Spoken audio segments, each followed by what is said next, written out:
రాఘవా, ఒరే రాఘవా, నీ స్నేహితుడిలా కృష్ణానది పాలవుతుంటే చచ్చేతు నిద్రపోతున్నావా? నువ్వన్నా లేవదా మురళి? ఆ భారతికే అనుకున్నాను. మీకు నేను బతకడం ఇష్టం లేదట.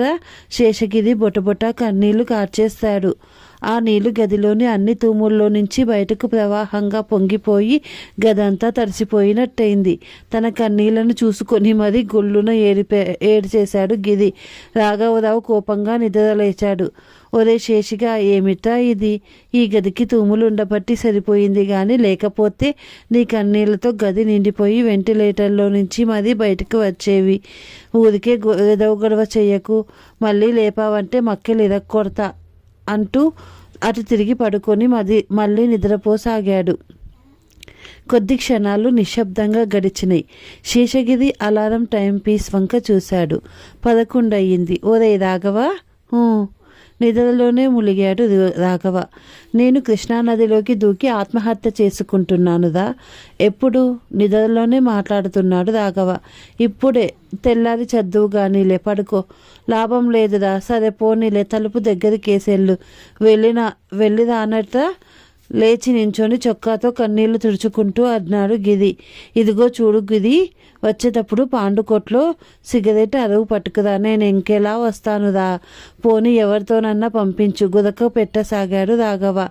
మరి కొద్దిసేపు నిశ్శబ్దం తాండవించింది. శేషగిరికి ఎక్కిళ్ళు వచ్చినాయి. మురళి దగ్గరికి వెళ్ళి తట్టి లేపసాగాడు. మురళి, ఏమిటా అర్ధగాతి గోళ? విసుగ్గా అన్నాడు మురళి జాలిగా పిలిచాడు గిరి. ఒక్కసారి లేదా? లేచి కూర్చొని నిద్రపోతున్నాడు మురళి. నేను వెళ్తున్నానురా.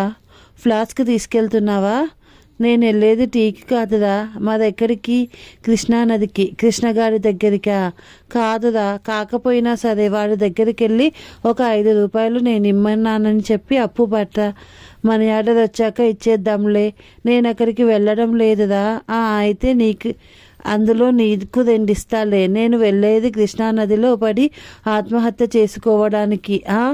అదిరి పడ్డాడు మురళి. అది అతని నిద్రంతా వదిలిపోయింది. ఆత్మహత్య? ఆశ్చర్యంగా నోరు తెరిచాడు. అవునురా. ఎందుకు? అది చాలా పెద్ద స్టోరీరా. పోని చిన్నదిగా వినిపించు. చెప్పబుద్ధి కావటం లేదురా. గుండె నలిగిపోతుంది. మరి కాసేపు ఆలోచించాడు మురళి. పోనీ అలా నోట్బుక్లో రాసి. అమ్మ బాబోయ్, ఆ లెక్చరర్ చెవి నలిపివేస్తాడు. మరి ఏం తగలడతానంటావు? విసుగుతో గట్టిగా అరిచాడు మురళి. ఆ అరుపుకు రాఘవ లేచి కూర్చున్నాడు. ఇదంతా శేషగిరి తాలూకు గొడవేనని గ్రహించాడు. ఒళ్ళు మండిపోయింది. ఒరేయ్, నువ్వు పడుకుంటావా? 4 బాధమంటావా? కోపంతో శేషగిరి వంక చూస్తూ అన్నాడు రాఘవ. శేషగిరి అరగాలను కన్నీళ్లు కార్చేశాడు. మురళి శేషగిరిని చూసి 1/2 గంట సేపు జాలపడిపోయాడు. అసలు ఎందుకురా అలా ఏడుస్తావు? కారణం చెప్పకుండా. ఏ అమ్మాయి అయినా ఏమన్నా అన్నదా? ఎవరు ఏమీ అనలేదురా. అబ్బే, వీరికి ఇలా లాభం లేదు. చొక్కా చేతులు పైకి మడుస్తూ అన్నాడు రాఘవ. ఓరే, నువ్వు ఉండురా, అసలు సంగతేంటో కనుక్కొని. రాఘవ చేతులు పట్టుకొని ఆపుతూ అన్నాడు మురళి. శేషగిరిరావు భుజం మీద చెయ్యి వేసి బుజ్జగిస్తూ అన్నాడు. ఓరే శేషు, ఆత్మహత్య చేసుకోవడం తప్పదంటావా? తప్పదురా.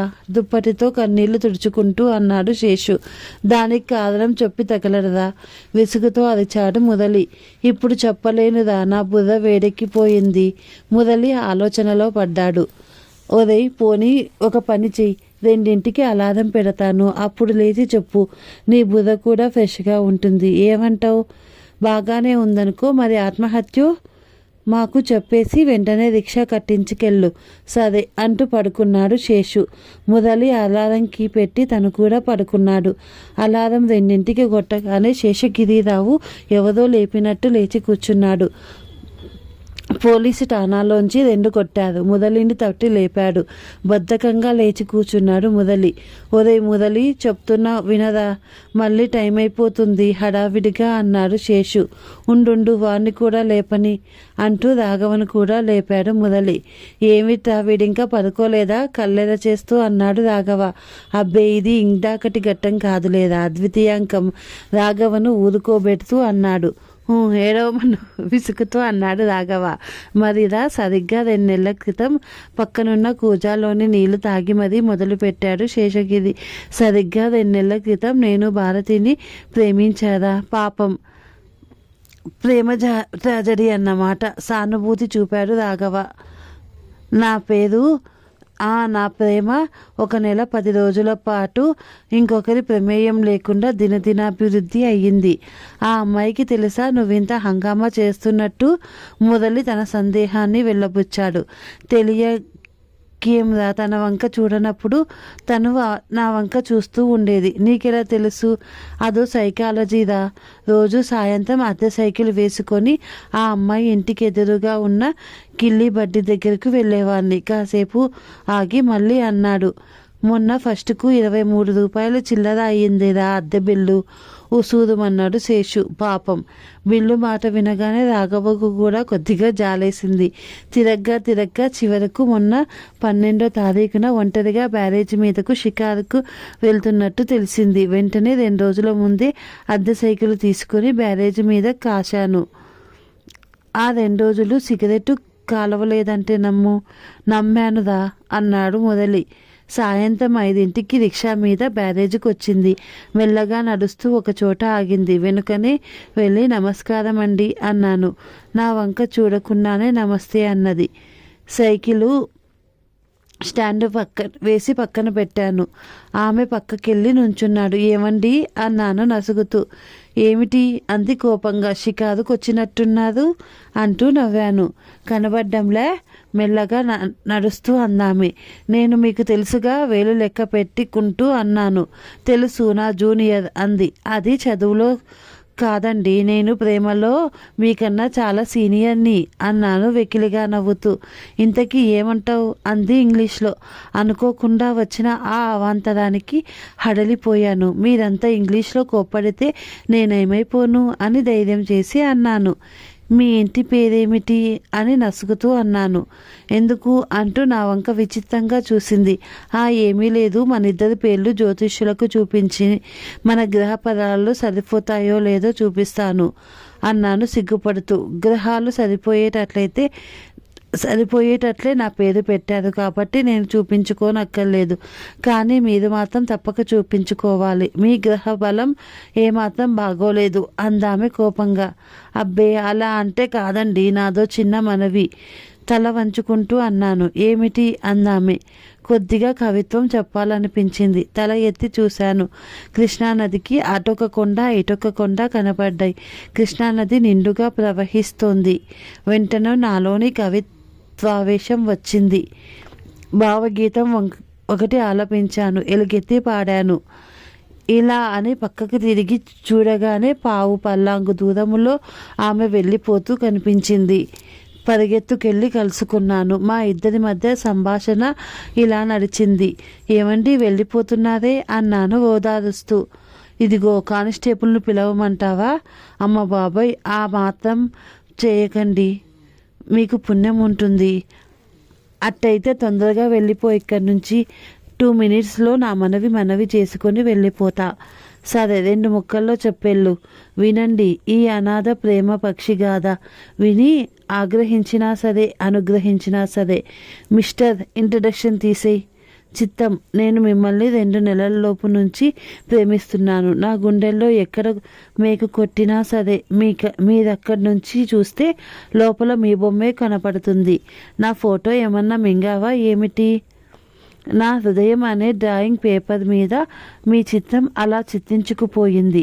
చూడు బ్రదర్, నాకు టైం అయిపోతుంది. ఒక్క మాట అడుగుతున్నాను. మీ ఊరు వైజాగేనా? అరే, మీకెలా తెలుసు? పిచ్చాసుపత్రి పక్కన కదూ మీ ఇల్లు. నాకు తెలియకుండా మా ఇంటికి వచ్చారా ఏమిటి? అదన్నమాట సంగతి అంటూ రిక్షా ఎక్కింది. ఏమండో, ఈ ప్రేమ పక్షి ప్రేమ గాథ వినకుండానే వెళ్ళిపోతున్నారా? విన్నాగా. మీరు నా ప్రేమను అనుగ్రహించకపోతే ఈ కృష్ణానదిలో దూకి ఆత్మహత్య చేసుకుంటాను. నేను తిరస్కరించిన తక్షణమే చేసుకుంటారా? నిండు ప్రాణాన్ని చూస్తూ తక్షణమే ఎలా వదిలేయనండి. ఒక 15 రోజులు టైం తీసుకుంటాను అన్నాను. అట్ట అయితే నాకు బాధ లేదు, నిరభ్యంతరంగా చేసుకో అంటూ వెళ్ళిపోయింది. సరిగ్గా ఇవాళ 15వ రోజు. వెళుతున్నారా అంటూ లేచి నించున్నాడు శేషు. ఓది శేషుగా, నీకు అంతకంటే మంచి అమ్మాయిని తెచ్చి పెళ్లి చేస్తాంగా, పడుకో. మళ్ళీ పడుకుంటూ అన్నాడు రాఘవ. లాభం లేదురా, నాలాంటి సత్యశీలుడు ఒక్కసారి ప్రేమిస్తాడు, వాడికి ఇక ప్రేమ ఉండదు. ఆ ఒక్కసారి ఫెయిల్యూర్ అయితే వాడి జీవితం కూడా అంతే. పోని పెళ్ళి లేకుండా మామూలుగా ఉండిపోదా? మొదలి విచారంతో అన్నాడు. ఉండలేనురా. భారతి తన భర్తతో షికాలు కొడుతూ ఉంటే జీవితాంతం ఆ సీన్లు చూస్తూ ఊరుకోనా? అంతకంటే ఉరిపెట్టుకుని చావడం బెటరు. పోనీ ఎవరితోనన్నా రికమెండ్ చేయించి సన్యాసుల్లో చేర్పిస్తాం గాని మరీ బొత్తిగా చేస్తానంటావేమిట్రా? విసుగుతో అన్నాడు రాఘవ. ఎందుకొచ్చిన సన్యాసం రా? పోలీసులతో బాధ, లాఠీలతో మక్కలు ఇరక్కొడతారు. మరెలాగురా? కోపంతో అరిచాడు రాఘవ. నన్ను ఆపకండిరా, మీకు పుణ్యం ఉంటుంది. కన్నీళ్లు కార్చపోయి రాఘవని చూసి తగ్గాడు శేషు. మురళి తీవ్రంగా ఆలోచించసాగాడు. 5 నిమిషాలు గడిచాయి. ఒరే శేషు, ఒక ఐడియా వచ్చింది. పోనీ ఇంకో అమ్మాయిని ప్రేమించరాదు? శేషగిరి ఉసూరుమన్నాడు. లాభం లేదురా, నా హృదయాన్ని భారతికి ఇచ్చేశాను అంటూ లేచి నించున్నాడు. వెళ్తున్నానురా అంటూ గదంతా కలియ చూశాడు. సరే వెళ్ళిరారా అంటూ మురళి కూడా ముసుగు పెట్టుకున్నాడు. తలుపు దగ్గరికేసిన చప్పుడయ్యింది. మరుక్షణంలోనే తలుపు దఖాలను తెరుచుకుంది. ఒరే మురళి, రోడ్డు మీద ఎవ్వరూ లేదురా, భయంగా ఉంది. బ్యారేజ్ దాకా తోడురారా? ఓరే, నీ ఆత్మహత్య సంగతి అలా ఉంచి ముందు మా ఆత్మలు హత్య చేస్తున్నావట. మళ్ళీ మీతో మాట్లాడతానంట. ఇవాళ ఒక్క రాత్రే కదా. సరే, ఏం చేస్తాం పదా అంటూ మురళి లేచి చొక్కా వేసుకున్నాడు. శేషు బయటకు వచ్చాడు. వెనకే మురళి కూడా రాఘవ చెవిలో ఏదో చెప్పి తను వచ్చాడు. ఇద్దరూ మౌనంగా నడవసాగారు. దారిలో హోటల్ దగ్గరికి వచ్చారు. ఉదయ్ ఆకలి సాగదై టీ తాగదా అన్నాడు మురళి. కాసేపు ఆలోచించి సరే పదా అంటూ లోపలికి దారి తీశాడు శేషు. టీ తాగారు. మళ్ళీ నడక సినిమా హాల్ పక్క నుంచి వెళుతున్నారు. శేషు, ఈ ఇంగ్లీష్ పిక్చర్ చూసావా అన్నాడు మురళి. లేదు, ఈ పిక్చర్ చూసినవాడు బతకడం, చూడనివాడు బతకడం అనవసరంగా. ఎలాగో చేస్తున్నారు కదరా. అదే నేననేది. రేపు మ్యాట్ని చూసి చేస్తే ఏం అని. శేషగిరి కొద్దిసేపు ఆలోచించాడు. ఒక నిశ్చయానికి వచ్చినట్టు మళ్ళీ ముందుకు నడవసాగాడు. వద్దులే పద అని మురళి చెయ్యి పట్టుకున్నాడు. బ్యారేజ్ మీద నడవడం మొదలుపెట్టారు.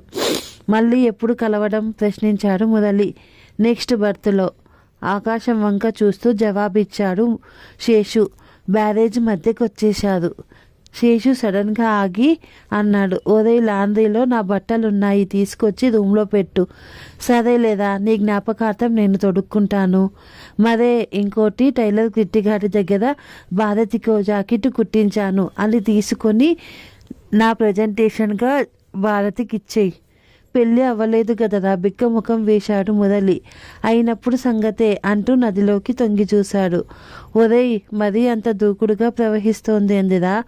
అలాగే ఉంటుంది లేదా, తొందరగా కానీ, నేను చాలా దూరం పోవాలి అన్నాడు మురళి. శేషు కళ్ళు మూసుకొని ఒక కాలు బ్యారేజీ గోడ మీద వేశాడు. మళ్ళీ వెనక్కు తగ్గాడు. ఒరేయ్, చాలా ఎత్తుగా ఉన్నట్టుంది. నేను పడే చోట పెద్ద రాయి ఉండి నా కాళ్ళు చేతులు విరిగితే చచ్చేవాడికి ఇవన్నీ ఎందుకురా? శేషు బ్యారేజ్ గోడల మీద మళ్ళీ కాలేశాడు. ఇంతలో వెనుక సైకిల్ ఆగిన చప్పుడయింది. ఇద్దరు వెనక్కు తిరిగారు. కాకి నిక్కరు, కాకి చొక్కా, చేతిలో లాఠీ, కళ్ళజోడు, తలకు మఫ్లర్ చుట్టుకొని మఫ్తీలో కానిస్టేబుల్ కనబడ్డాడు. ఏం చేస్తున్నారు ఇక్కడ? శేషగిరి వణికిపోయాడు. ఒళ్ళంతా చెమటలు పట్టేశాయి. అబ్బే, ఏం లేదండి, నదిని చూస్తున్నాము జవాబిచ్చాడు మురళి. 2:30 టైం చూసుకొని, అది తెల్లవారుజామున 2:30కి నదిని చూడడానికి వచ్చారా? నిజం చెప్పండి, ఆత్మహత్య చేసుకోవడానికి వచ్చారు కదా? లాఠీ తిప్పుతూ గద్దించాడు అతను. నేను కాదండి, వీడే ఆత్మహత్య చేసుకుంటాను అన్నాడు. శేషుని చూపిస్తూ అన్నాడు మురళి. ఏమోయి పద, స్టేషన్కి నడు. అబ్బబ్బే, ఊరికే అన్నానండి వీడితో కంగారుగా అన్నాడు శేషు. ఉదయ్, ఊరికే అనడం ఏమిటా? ఇందాక చెప్పలేదు వణికిపోతూ అన్నాడు శేషు. ఇంత అబద్ధాలు ఏంటిరా? ఏమండి కానిస్టేబుల్ గారు, మరేమో వీడి లవ్ ఫెయిల్యూర్ అయ్యిందండి అందుకని. ఏమోయ్ శేషు వంక కోపంతో చూస్తూ అన్నాడు కానిస్టేబుల్. అబ్బే అంతా ఒట్టిదేనండి. ప్రేమ ఫెయిల్యూర్ అయితే మళ్ళీ ప్రేమించదు. దానికోసం ఆత్మహత్య ఎందుకు? ఉదయ్ ఎంత మారిపోయావురా, పెళ్లి చేసుకోమన్నా వద్దన్నాడండి. పెళ్లి చేసుకోకుండా ఎవడుంటాడు? అందులో ఈ కాలంలో. సరదా కన్నానండి కానిస్టేబుల్ గారు. ఓరి పీడుగా, నీ హృదయం భారతి చేతికి ఇచ్చేశానన్నావు, అది కూడా అబద్ధమేనా? హృదయం అనేది చేతికి వస్తుందా ఏమిటా భారతికి ఇయ్యడానికి? అయ్యా కానిస్టేబుల్ గారు విన్నారుగా అక్కడే అంటూ అక్కడే కూలబడ్డాడు మురళి. కానిస్టేబుల్ కాసేపు ఆలోచించి సరే ఇంటికి పోండి అన్నాడు. రిక్షా శేషగిరిరావు పిలిచి రిక్షా ఎక్కి కూర్చున్నాడు. మురళి కూడా శేషగిరి పక్కనే కూర్చున్నాడు. కానిస్టేబుల్ సైకిల్ ఎక్కి రిక్షా వెనక బయలుదేరాడు. కొద్దిసేపు ఆగాక మురళి అన్నాడు, అదేమిటా శేషు, నువ్వు నిజంగా చావదలుచుకోలేదా? నిజంగా చద్దామనే వచ్చాను, కానీ ఈ కానిస్టేబుల్ పీనిక ఒకడు తగలడ్డాడు. ఏం చెయ్యనుదా? అట్టే మాట్లాడితే జైల్లో వేస్తాడు. ఎందుకు వచ్చిందిలేనని పనులన్నీ చూసుకొని తీరిగ్గా ఇంకో నెల 2 నెలల్లో చేస్తాను. రూమ్ దగ్గరకు వచ్చింది రిక్షా. ఇద్దరు రూమ్లోకి వెళ్ళారు. వెనుకనే వచ్చిన కానిస్టేబుల్ని చూసి శేషు మళ్ళీ వణికిపోయాడు. అతడు కళ్ళజోడు తీసి టేబుల్ మీద పెట్టి మఫ్లర్ విప్పాడు. శేషు ఆశ్చర్యపోయాడు. ఓరి రాఘవ, నువ్వట్రా అది చేశాడు. ఏడిశావులే గాని పడుకో అన్నాడు రాఘవ. 2 నెలల్లో తన పెళ్లి శుభలేఖలు తనే స్వయంగా అందరికీ పంచిపెడుతూ కనబడ్డాడు Seshu. Thank you for watching. ఈ కథ నచ్చినట్టయితే లైక్ చేయండి, షేర్ చేయండి, సబ్స్క్రైబ్ చేయండి.